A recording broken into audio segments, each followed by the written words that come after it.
Okay, let me welcome again everyone officially to the BSA.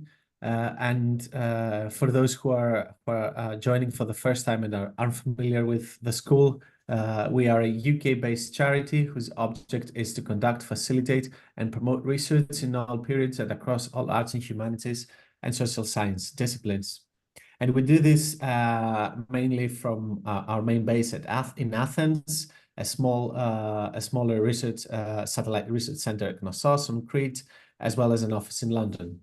And at the moment, what you're looking at is a screenshot of the BSA website, which we urge you to visit and explore what we do, and also consider signing up to our mailing list to receive information about activities and events such as this one, and perhaps to become one of our supporters. And I'm sure there will be links in the chat that will guide you through this process, and we give you all the information you need. And before I hand over to Marie-Christine Keith to introduce our speaker, a few protocols just to help the event run smoothly. As you have realized, other than the speaker and the host, all microphones are off by default. And throughout the talk, you can interact with through two features. One is the chat feature that looks like a single speech bubble, which allows you to type text, which can be read by other participants, as well as the lecturer and the host. And you can use this if you experience an issue, and Catriona or myself will do our best to assist. Otherwise, we will ignore comments in chat for the most part, but feel free to say hello to each other and comment during the talk. The other feature is the Q&A feature that looks like two speech bubbles, one on top of the other, into which you can type questions for the speaker. And through that feature, only you, the speaker, and the host can see the question.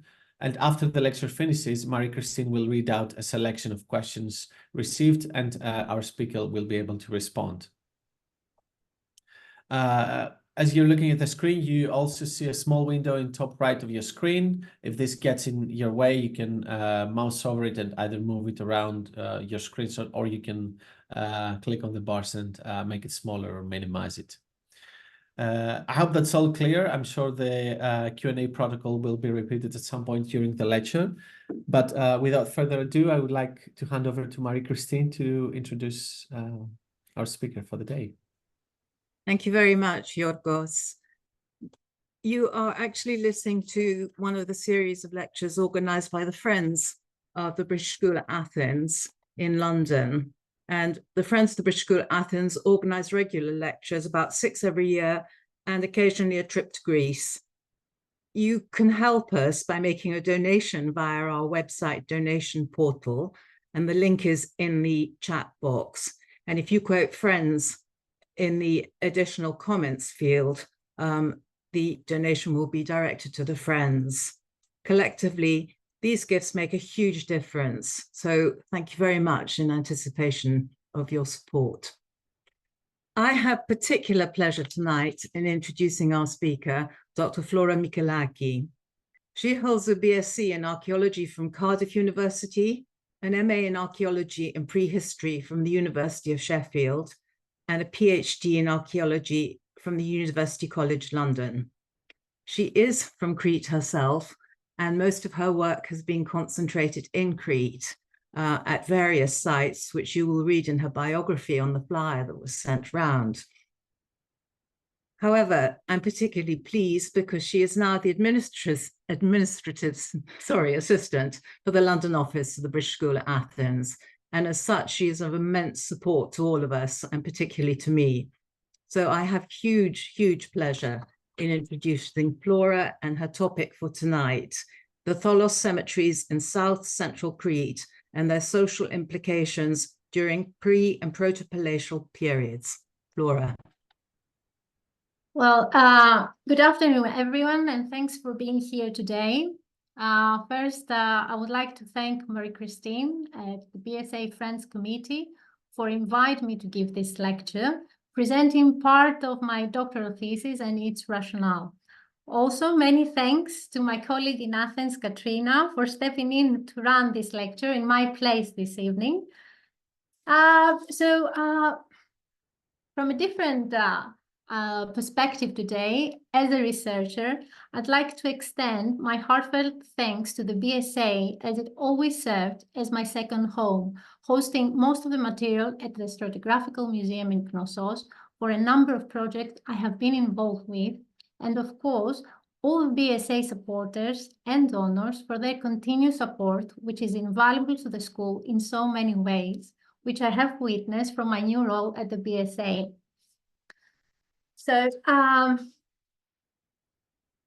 my PhD research was focused on the architectural and depositional complexity of the tholos cemeteries in south-central Crete and the social implications during the Prepalatial and Protopalatial periods, so from 3000 to 1700 BC.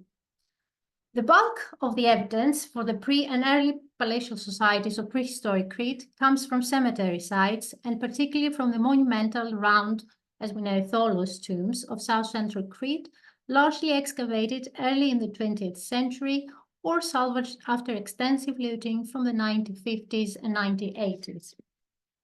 The tombs, often occurring within more complex cemeteries, including subsidiary buildings, extramural burials, and enclosed and paved areas, have been particularly intensively investigated in the Western Mesara and the Asterousia Mountains immediately to the south, as you can see on the map.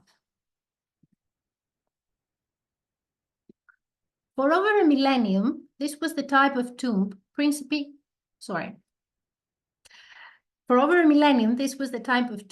used for burial throughout this region, rarely occurring elsewhere on the island, as you can see on this map. Along with localized patterns in artifact styles, this mortuary tradition defines a common cultural area which provides a detailed perspective on social and political transformations during the period of the development of the first complex societies in Crete, the palace-centered states of the Middle Bronze Age. The longevity of these monuments, due to their repeated use and elaboration through time, emphasizes their significance to the varying groups, seemingly symbolizing linearity and stability in the face of significant changes in society. Their gradual abandonment during the consolidation and expansion of the state represents a shift in the basis for and representations of social power. This documents a gradual shift in ritual and identity from the individual community's mortuary context to the regional palace as a political, social, and ritual center, at the same time as a dispersed series of extramural shrines establish a wider supra-community network for ritual.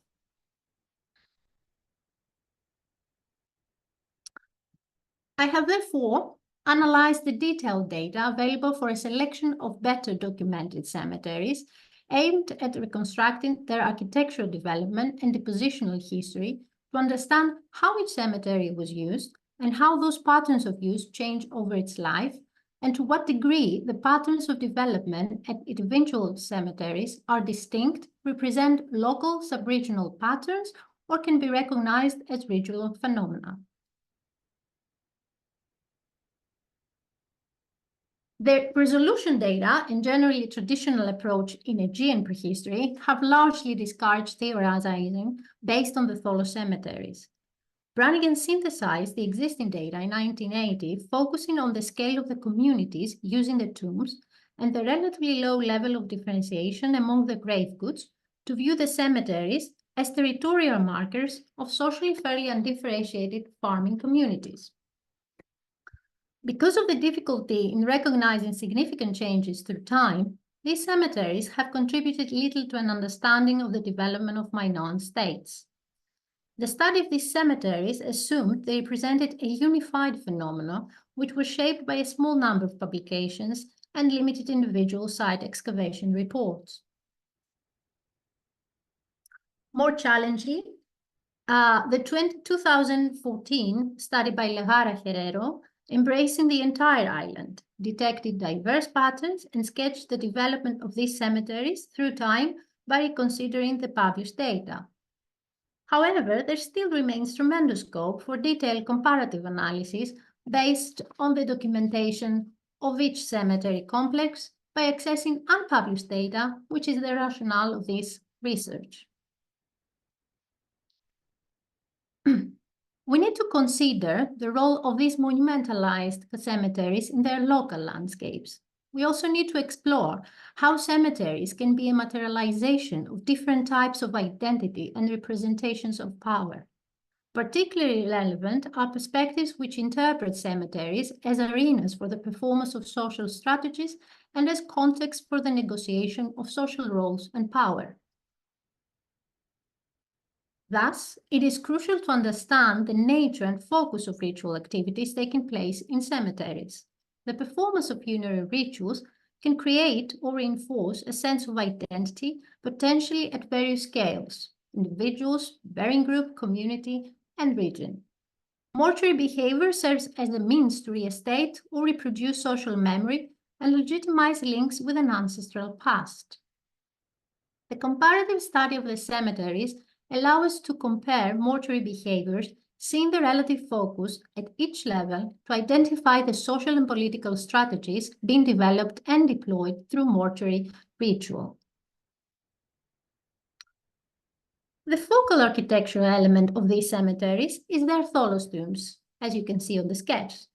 These have a circular wall built above ground with a single entrance, usually on the east side, constructed as a low trilithon with 3 slabs.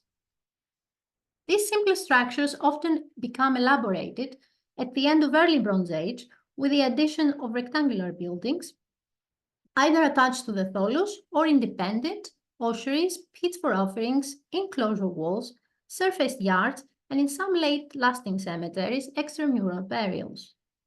There are cemeteries with a single excavated tholos tomb or pairs of tholi, as you can see on the sketch, while in a few cases there are triple examples, as you can see here. Thus, tholos cemeteries vary in terms of the complexity of their structural plan, which also changes through their use. The scale of the tombs also varies considerably. These tombs were for communal burials, both primary and secondary. Tomb cleaning and manipulation of human bones may be common ritual practices as an extension of the burial process. By the beginning of the Middle Bronze Age, a change in burial practices may indicate changes in concepts of individual identity. Rectangular clay coffins, known as larnakis, and large clay jars, known as pithi, begin to appear inside the tholos tombs containing individual skeletons, or others may be buried outside the structure in the cemetery. A wide range of grave goods is found in the cemeteries, though the material culture surviving in greatest abundance is pottery. Other finds include stone vases, seals, tools, weapons, figurines, jewelry, and other valuable items in a variety of raw materials like gold, bronze, copper, faience, bone, and imported ivory.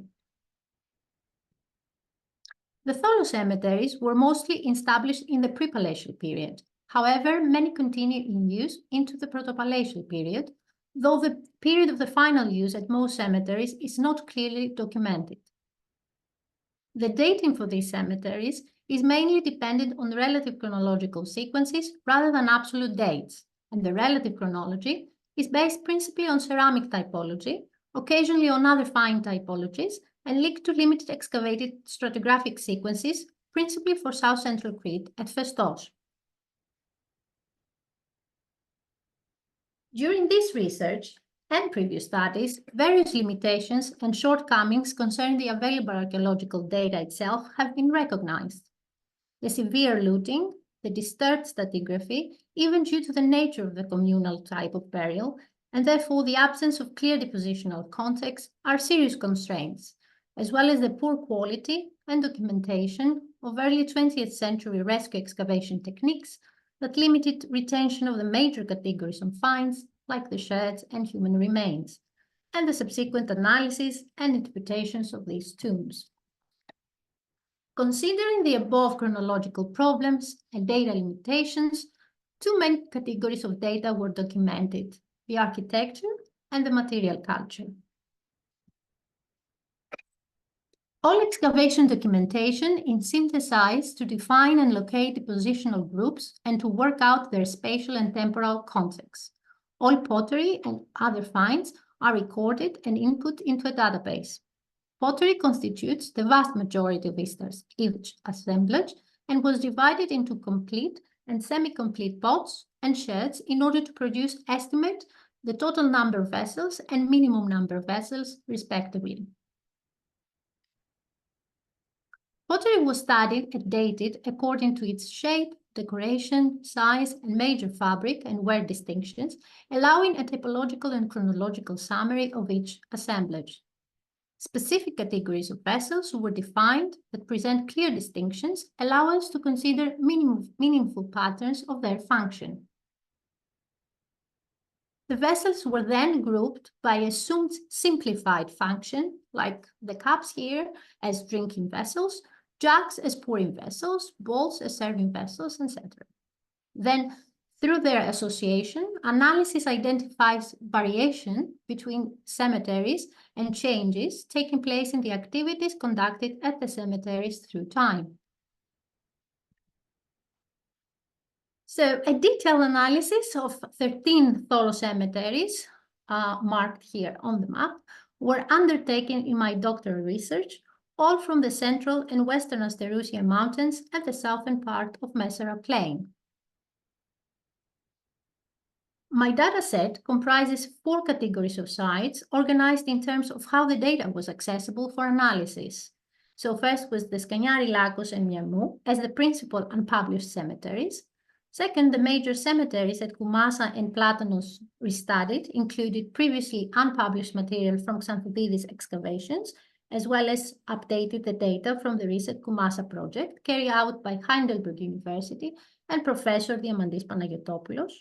The published site at Moneo Digitria, Levina, Agie Triada, and Agie Kyriaki were also reviewed. And fourth, the data available from the then ongoing studies of the Apesokari Alpha, recently published by Georgia Flouda, and Apesokari Vita, which is a forthcoming publication by Yorgos Vranakis, as well as Kousses were also considered.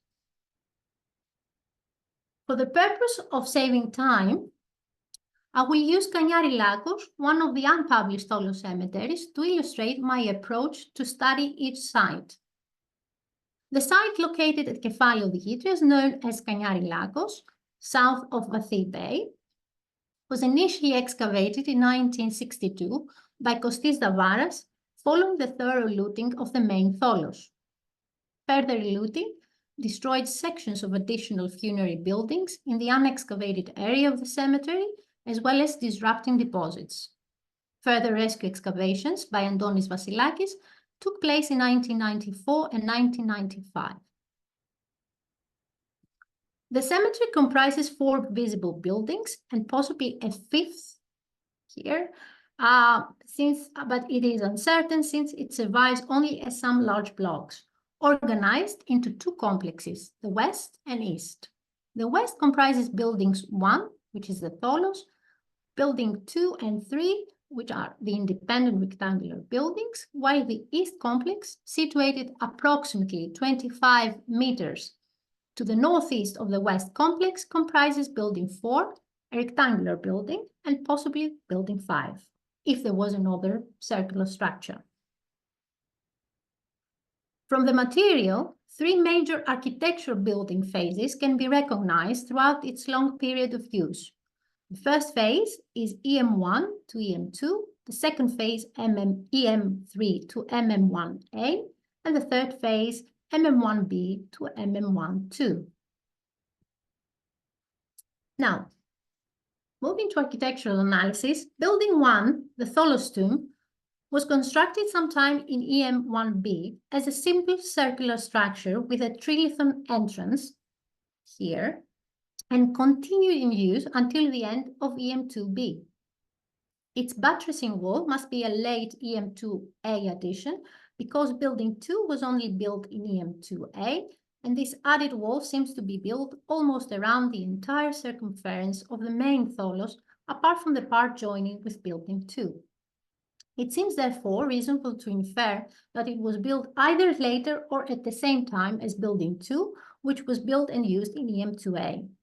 This consisted of 2 main rooms with its own trilithon entrance here and a forecourt in front of it. as you can see on the architectural plan. Perhaps a few additions for expansion and redesign involving room 2B and room 1 could have taken place in late EM2A or even in the beginning of the EM2B period. Both buildings 1 and 2 seem to be in use until the end of EM2 based on their associated deposits. Before the end of the first phase, building 3, which is the largest and most complex rectangular structure within the West Complex, was constructed.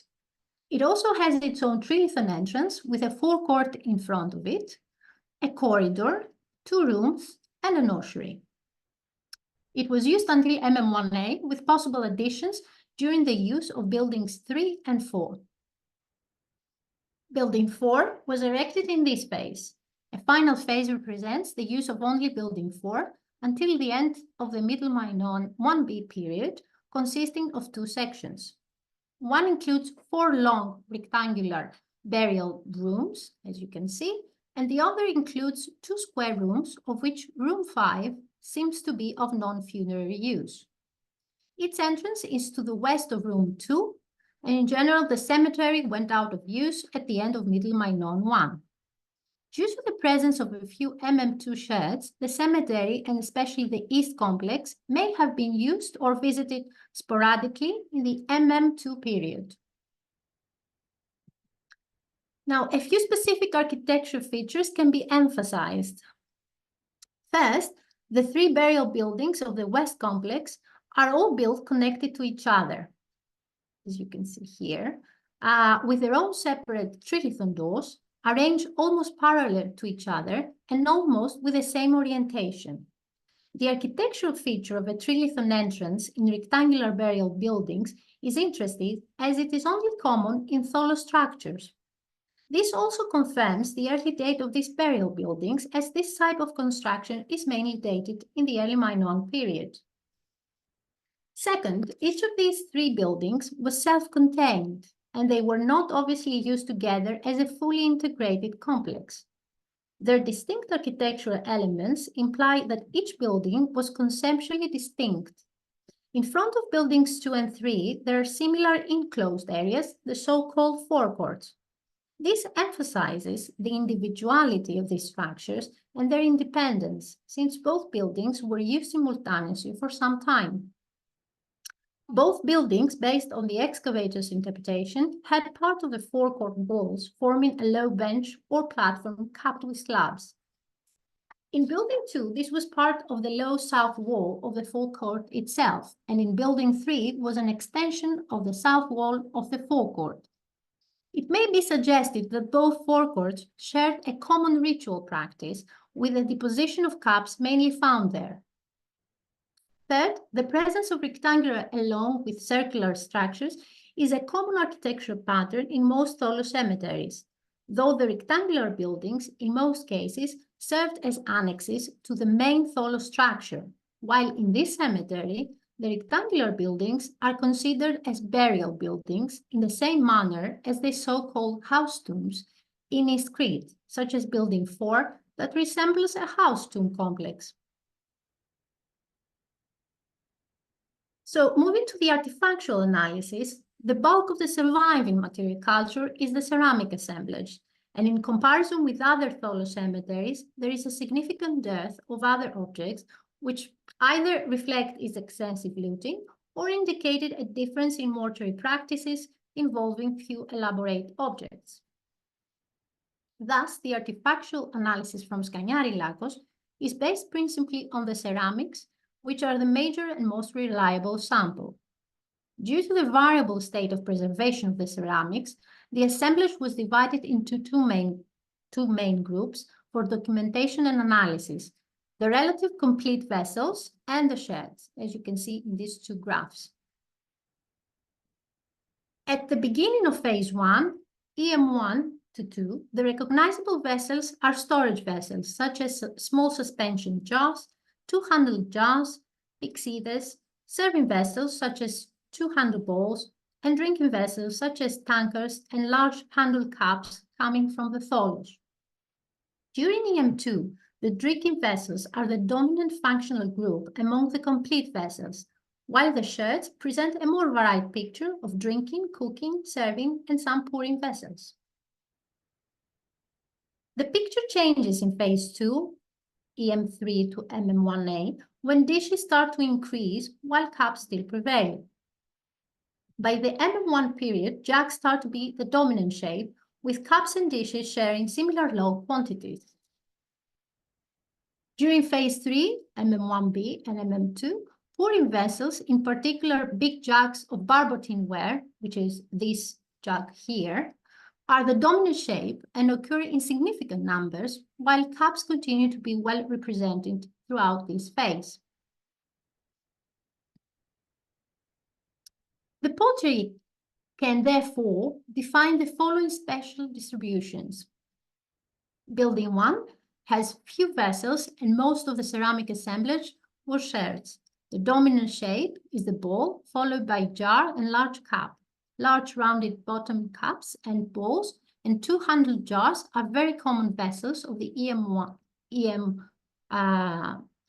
to 2A periods, the main periods of use for this building. A good number of fragments of pyxides and suspension jars were also collected, as well as legs from tripod cooking pots.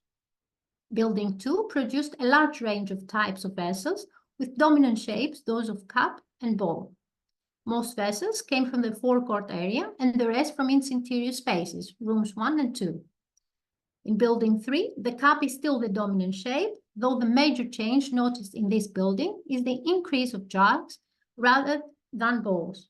The use of jars and spouted jars is more evident, while cooking vessels and a few dishes were also deposited. The types of vessels in building 4 represent a wider variety. Most were found outside the building, especially in the area outside to the north between rooms 5 and 6, and outside the northeastern corner of building 4. This building presents almost an even distribution in numbers between the cups and jugs, followed by lower quantities of dishes and jars. Smaller quantities of cooking pots, bowls, trays, and spouted jars are represented. Considering the other finds, there is a fairly even distribution within all buildings and their spaces, interior and exterior, with a cemetery producing a poor but typical sample of what one expects from a tholos cemetery, such as stone vessels, chip stones, seals, beads, some metalwork, shells, and other miscellaneous objects.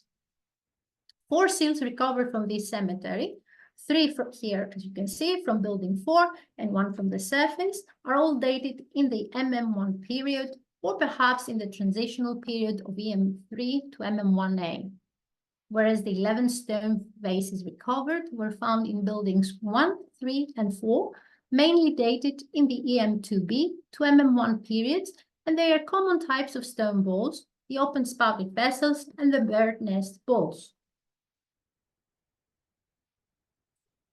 Overall, Scagnari Lagos displays a different architectural pattern from that common throughout the region, suggesting either a different understanding of mortuary behavior by the community of this cemetery, or illustrating the scope for remote communities to interpret broader shared traditions in their own way.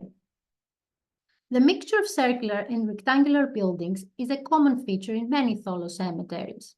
However, one tholos with no annex and 2 adjacent self-contained rectangular burial buildings create a different spatial organization within the cemetery, whereas the more distant building 4 indicates a significant spatial shift in the focus of the cemetery during its last phase of use, also not clearly documented in other cemeteries as they expanded. So during phase 1, when buildings 1, 2, and 3 were in use, 2 different funerary practices based on the ceramic assemblage are noticed between the burial buildings. Building 1 has produced more bowls and small storage vessels. The latter types of vessels could be mainly interpreted as grave goods, vessels that accompany the deceased or were used to hold offerings to the dead. As for the bowls, their large size suggests collective servings. The larger shapes could have been used for serving consumption for a small number of individuals or for storing or depositing materials and offerings as part of the funerary ritual. This depositional behavior did not significantly change during this phase. Similar types of vessels, large cups, bowls, were found in Building 2, suggesting similarity in the mortuary behavior. By the end of this phase, the increase of smaller vessels, in particular drinking vessels, suggests a change to more individual-focused funerary practices, while there is a decrease in the serving vessels, particularly in bowl types. These changes accompany the construction of Building 3, similar in layout, but much more complex in structure. Both forecourts of Buildings 2 and 3 seem to have clearly marked a setting for conducted ritual activity closely associated with each of the buildings.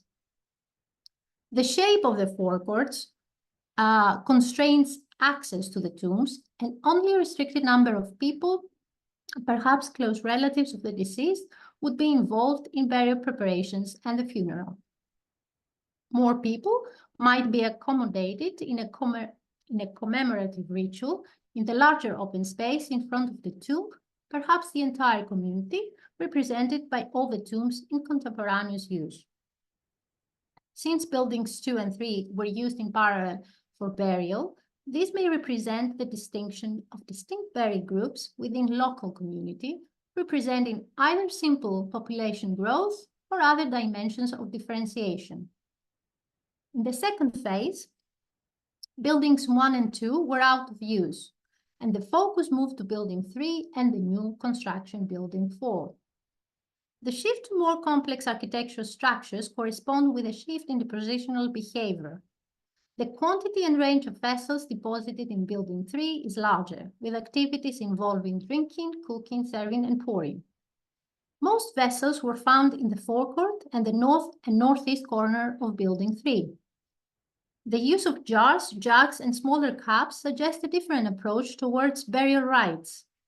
Drink-related practices are seen in the previous phase as well, but how many people are involved and the way of being served, for example, in individual containers, appears to change from communal sharing in eating and drinking to a more individualized mode.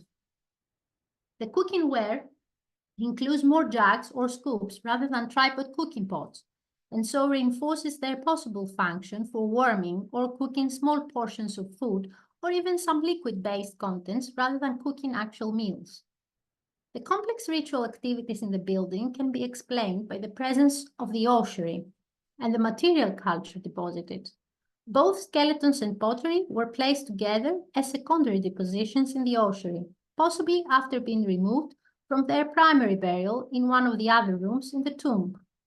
This could be interpreted as a physical but also symbolic act of mixing the dead and the remains of ritual activity.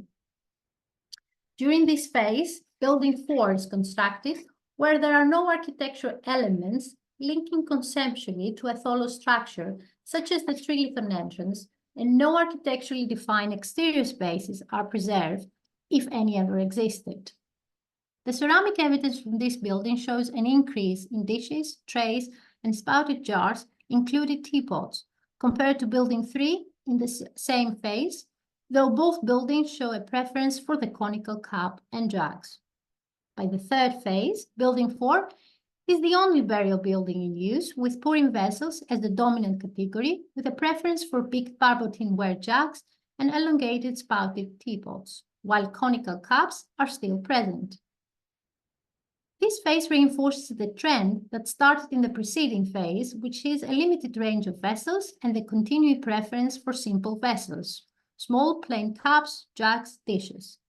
Most of the ceramic evidence came from the northeast area outside of rooms 5 and 6, which could have been possibly used as an exterior space, while room 5 seemed to have been empty from human remains and thus may have been used for the preparation of burials or even as a storeroom.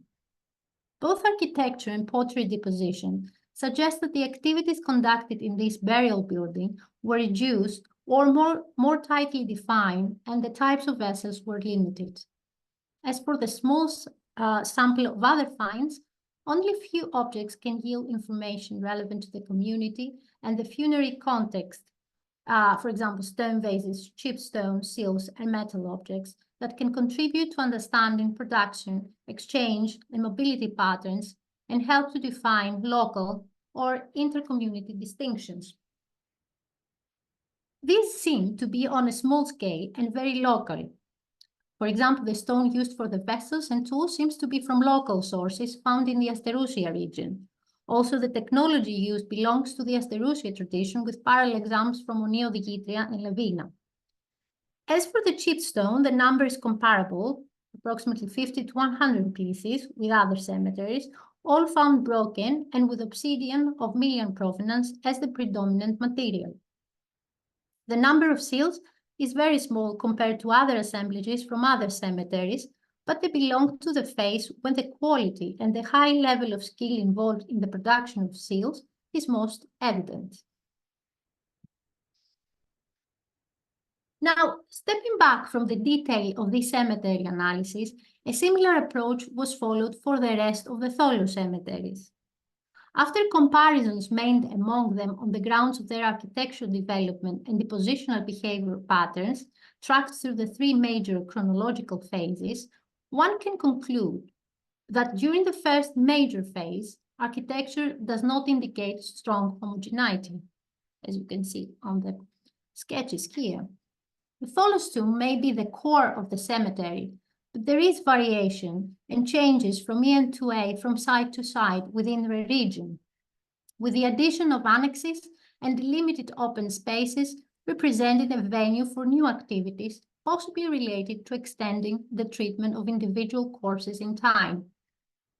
And in these slides, you can see all the architectural elements for each of the cemeteries studied and their use during the first major phase. So moving to the material culture displays a broadly homogeneous picture among the sites, suggesting similarities in funerary rituals and a fairly common spatial structure of activities, though minor variations possibly point towards specific local preferences in each cemetery. Most ceramic evidence comes from Moneo-Digitria, Agia Kyrgiaki, Levina Gerokambos, and Skaniari Lakos, so what may be a West Asterousia pattern dominates our detailed data. Some cases show a preference for drinking and pouring vessels, while others for storage vessels, like the Levina Gerokambos with the Pyxides. They're all marked here. As for finds other than pottery, only some categories can be broadly placed in the main chronological phases when their stratigraphical context is known, allowing meaningful inter-site comparisons. Otherwise, most cannot be dated with certainty due to their long popularity and slow typological change. The impact of looting has been more severe for such finds, like seals, figurines, jewelry, and metals, and very variable by site. The most diagnostic items are daggers, seals, stone vases, and figurines, as well as objects with off-island connections mainly came from Tholi, while more mixed types of objects were recovered from their associated buildings and exteriors. Moving to phase 2, both architecture and material culture point towards significant but gradual changes and more differentiated behavior in the cemeteries. This is suggested by additions of new structures, new tholi, annexes, ossuaries, paved and enclosed areas, or reconstructions suggesting actions of grouping, rearrangement, and redeposition of human remains and objects in discrete locales. And this is, again, you can see all the architectural features for each cemetery during the second phase and their use. So moving to the material culture again, a less varied set of ceramic vessels are in use with consumption vessels of smaller size, like goblets, teapots. The small conical cup as the dominant shape suggests a more individualized rather than communal practice. The appearance of cooking vessels and ash deposits in some yard areas may indicate group activities at the cemetery rather than just carrying food for the dead and deposited in the tomb with a few offerings. A shift in importing foreign goods, mainly from the East Mediterranean, or imitating them locally, also appears in this phase. The evidence of seals and stone vases indicates a developing taste for more elaborate objects involving increased technological expertise, which could imply some differentiation in production and consumption, and perhaps more apparent inter- and intra-community differences and competition between varying groups. Finally, a more complicated mortuary ritual can be detected involving cleaning, secondary treatment of the dead, the use of ossuaries, and selection of bones, and the introduction of burial containers.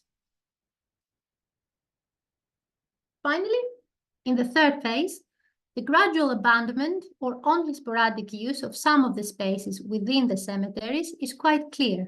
Both architecture and material culture share similarities in the two larger tholos cemeteries, like Agia Triada and Platanos. Annexes and open yards still have a vital role.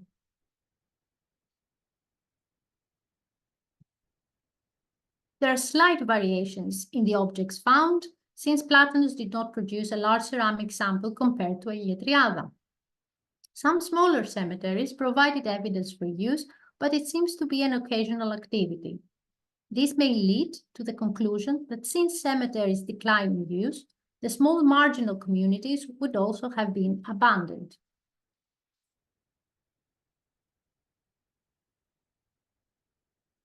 It may not be a coincidence that smaller tholos cemeteries in the Asterousia largely dropped out of use as the process of urbanization and political centralization progressed with protopalatial festos as a magnet drawing in rural population. However, this does not mean that the peripheral communities disappear from the map.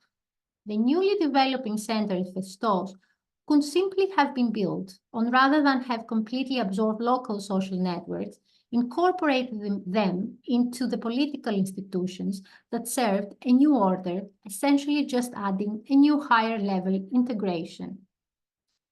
For example, Agia Triada, even if it is only a 20 minutes walk from Festos, attested an investment in construction in Middle Minoan 1B period. Similarly, Platanos is also an important site during the Protopalatial period. Due to lack of survey data in the east and central Messara, little or nothing can be suggested as to other possible early developing polities emerging in competition with Festos. Material analysis, seals, stone vases, metal objects are the only evidence that can imply the existence of local central places outside Festos.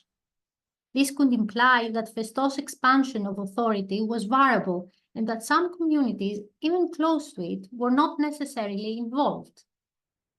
In fact, their development could be a reaction to and in competition with Festos. For example, Koumassa, Platanos, perhaps even a Pesokari. But until we know how to distinguish such possibilities convincingly with the evidence available or collect more relevant evidence, the situation will remain unclear.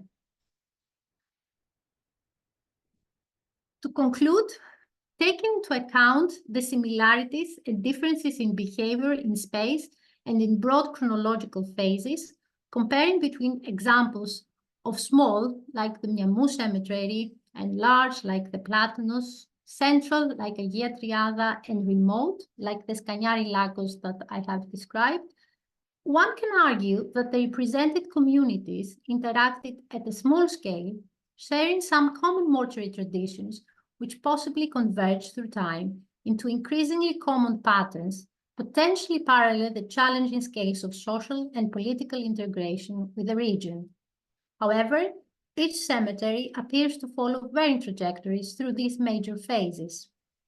In particular, the previously suggested homogeneous pattern of the earlier phase is not so clearly defined as consideration of more architectural and material data in detail reveals.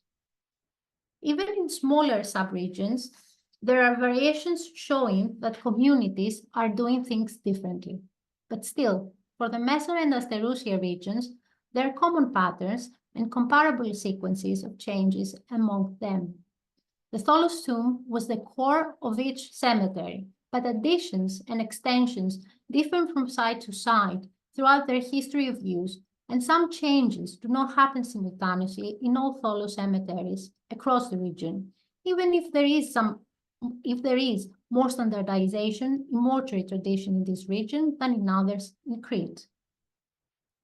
So the close analysis of 13 tholos cemeteries within a specific region of the island of Crete and within a common chronological framework was a challenge, but provides a useful point of reference from which to consider recent theoretical and interpretive approaches. A detailed analysis allows us to refine a range of questions and critically assess what we can do with the available datasets and how far they can contribute through the better preserved and more thoroughly documented samples. Thank you.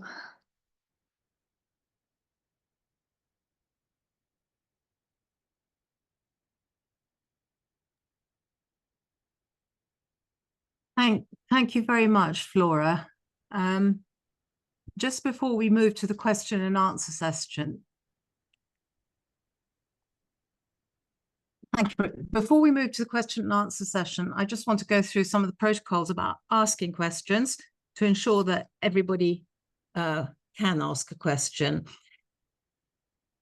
Two features are available: a chat feature that looks like a single speech bubble, which allows you to type text, which can be read by other participants, as well as the lecturer and host.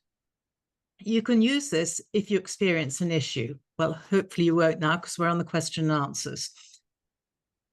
The question and answer feature. This looks like two speech bubbles, one on top of the other, into which you can type questions for the speaker.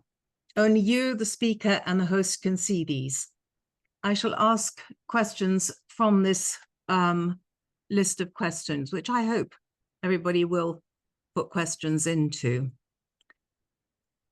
There are several people saying how much they enjoyed it, and thank you, and excellent work, Flora. Lots of comments. Thank you. I will just ask one quick question, probably from a very ignorant standpoint, but I wanted to ask you, when you have in one phase the tholos tomb and the building adjacent to it in use, can you see a significant change in the density of use within that phase, or is that impossible to tell? You mean with the material culture deposited? Yes. I wouldn't say that it's very, I mean, there are very common patterns in these two buildings. And then, as I said, and also with the pottery deposition, mainly the pottery, because that was my reliable sample. So I wouldn't say that there is a very much obvious distinction of this parallel use. I don't know if I replied. No, you did reply to what I wanted to know. I mean, well, still all these kind of tholos tombs, they're always problematic with the looting. I mean, that was the main issue. So the more you have, then you can have better patterns as well. That's the thing. Fine. There's a message from David Blackman to everyone. Thank you, Flora. That brings back many memories to me from our survey de Ayo Farango area. Yes, indeed. So, thank you. Well, if nobody has any more questions, then it just leaves me to say to Flora, hang on a second. We just got one in. I mean, I tried to be more concise because obviously to describe all 13 tholos cemeteries in one presentation is really difficult, but yeah. There's one comment which says the drinking vessel depositories seem to contain the same types of vessels that in later times are considered pointers of Mycenaean customs, 200 years after the latest phase of use for the tholos tombs. How is this to be interpreted? Well, it's a general question to everyone. It's not specifically to you, Flora. Yeah, I mean, for me, at least I can see the difference in the drinking vessels between the prepalatial towards protopalatial period. But yeah, I'm not very sure if I should like to reply towards the Mycenaean period and what are the patterns there. And David Blackman has asked, did you have any evidence of cut bones? Not really. No. I mean, I know Brannigan had mentioned some in the past, but at least for the material that I had and I tried to study, no, I didn't find evident marks. Sorry. Okay. Well, Flora, I'd like to thank you very, very much for a fascinating and extremely clear lecture. We enjoyed it a lot. I really did. And I can't and believe thank you again for inviting me and well, of course, everybody who attended. No, well, hopefully it will be one of many. So there you go. And thank you, everybody, for attending. And we look forward to seeing you, or not seeing you, but you seeing us and you joining us for our speaker on June the 4th, who's going to be Stephen Duckworth again. He will be talking about Lear's travels, specifically in Crete. So hopefully you can join us for that. June the 4th, Zoom lecture, but obviously there will be a flyer sent out in advance. So thank you to Flora and thank you to everybody. Good night. Good night. Bye.